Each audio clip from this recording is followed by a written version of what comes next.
Our next guest says government efforts to help the economy are based on a faulty premise. He says, quote, "The prescription will fail because the diagnosis is wrong." Edmund Phelps is a Nobel Prize winner for economics and a currently working as professor at Columbia University. Professor Phelps, you said that in an editorial a while back. I want to make clear here. You're not in the E21 camp, are you? This group of Republican economists who are criticizing Ben Bernanke and his quantitative easing 2 plan. Absolutely not. And I'm not in the progressive camp either. I finally figured out why the progressives are against QE2. They're afraid that the Fed will get the inflation rate back up to 2% and get the price level back on its higher track where they wanted it before. And then the progressives will not be able to say anymore that there's a deficiency of demand. And then they'll be out of business. So they're terrified that the Fed will succeed.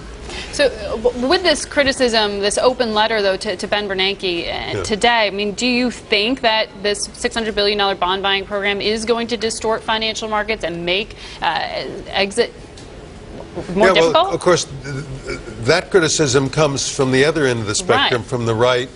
And I think it springs from an idea, which by now we ought to know is false, that the market is always right. That the market has set correctly the unemployment rate given the lousy economic policies that we have.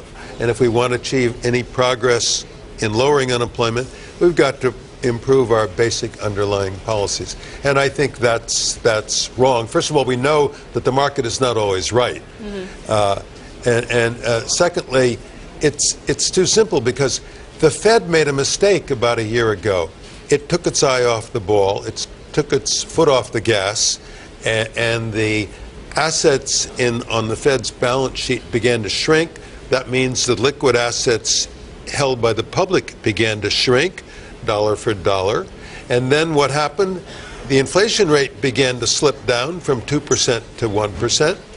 And now that's a terrible mistake. The first responsibility of the Fed is price stability. Right. It's supposed to keep on that track. So the Fed, I don't see that the Fed has any choice if it's serious about living up to its mandate.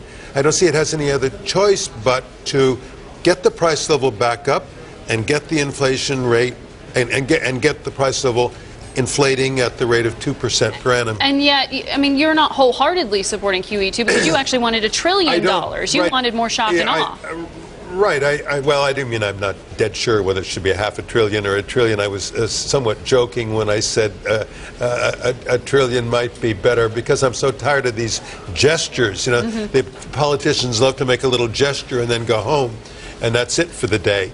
And I was afraid that a $500 billion might be too little, and I still think it could be too little. This is all guesswork. We don't know. Just as they didn't know before when they did $2 trillion, and that was a pretty insightful guess. It just happened to be a little bit short.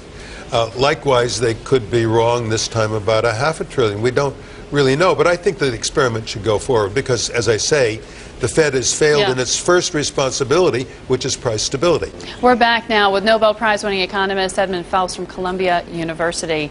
I want to pick it up here on the same thing with QE2, but the area of expertise for you, which is employment. I mean, the Fed is mandated to deal with this. Does QE2 create jobs? It could. It might. I would guess that it probably will. It's not going to be a dazzling job creator.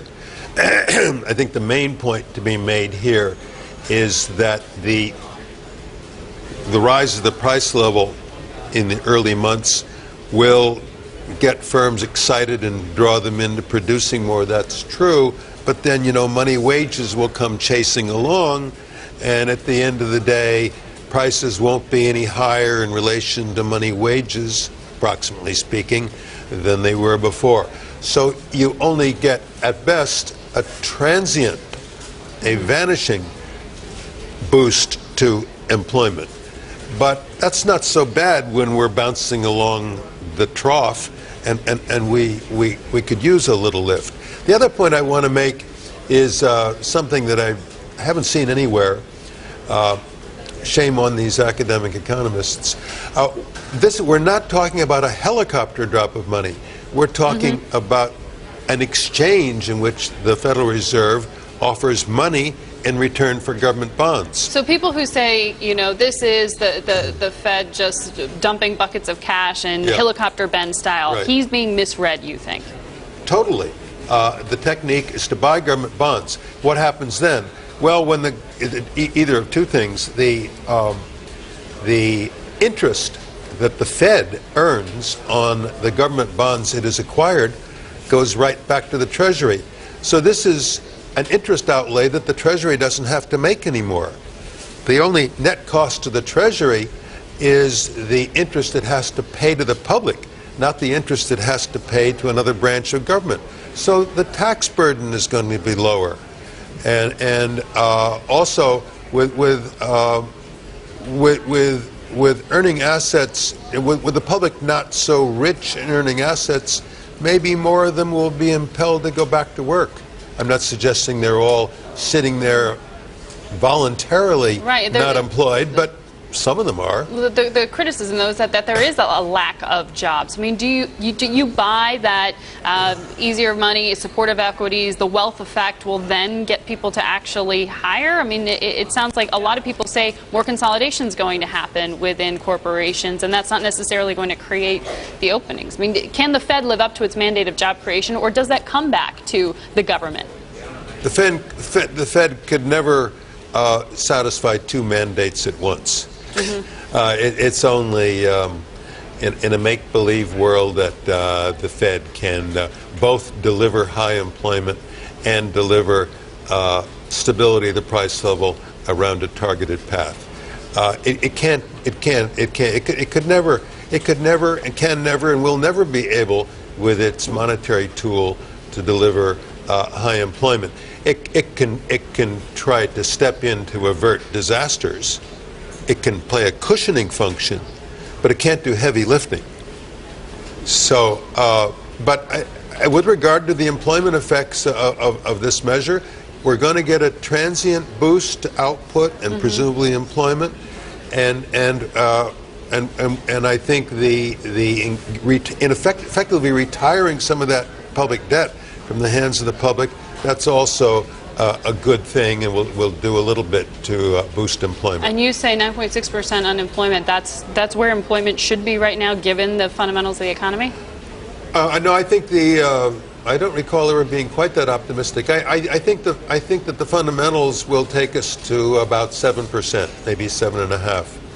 That'll be the new normal. And if we want, that's the new normal in my book. And if we want to do better than that, and of course we do, we're going to have to be inventive and thoughtful about new structural measures to stimulate business investment, and that's good. And the best thing we can do in that area is to stimulate innovation. By the way, I'm very excited these past couple of weeks because I just learned that Italy is going to study my proposal for a First National Bank of Innovation. Your innovation fund. Yes, they are taking that up. Yes, it's happening in Italy, I think. Well, that will be interesting to check. We're going to have to check in with you on that. Yeah, right. All right. Thank you so much, Thank you, Professor Margaret. Phelps, for all your time today.